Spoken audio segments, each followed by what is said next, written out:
Mesdames et messieurs, bonjour et bienvenue à la session de la revue de presse de ce 30 octobre 2024. La question de la prime d'incitation des enseignants fait la manchette de certains journaux. L'Expression nous informe que les enseignants ont remis leurs propositions à Anne Ouloto.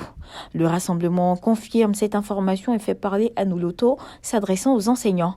Dites à vos amis qu'on vous a entendu. Le journal fait la lumière sur ce qui a été proposé pour les primes. Le Patriote donne plus de détails et révèle que c'est plus de 400 milliards de francs CFA à mobiliser pour cette prime d'incitation. L'Avenir qui réagit sur la présence de la Côte d'Ivoire sur la liste grise du GAFI en ce qui concerne la lutte contre le blanchiment de capitaux estime que c'est un défi et non un recul pour le pays.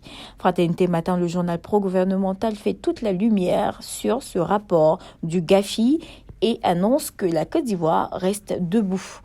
À 12 mois de la présidentielle, la crise au PDCI-RDA continue d'alimenter la une des journaux. L'Inter, qui ouvre avec cette crise, rapporte que Bredoumi Soumaïla clash Bion, ce qui conduit le matin à se demander si au PDCI, être adversaire de Thiam est un crime de lèse-majesté. Le mandat, de toutes les façons, est sûr que la croisade contre Bion est lancée. Le journal estime donc que tous les voyants sont au vert pour le RHDP. Au FPI, notre voix nous rend compte de la délibération de la justice en ce qui concerne l'assignation en suspension du 5e congrès ordinaire du parti.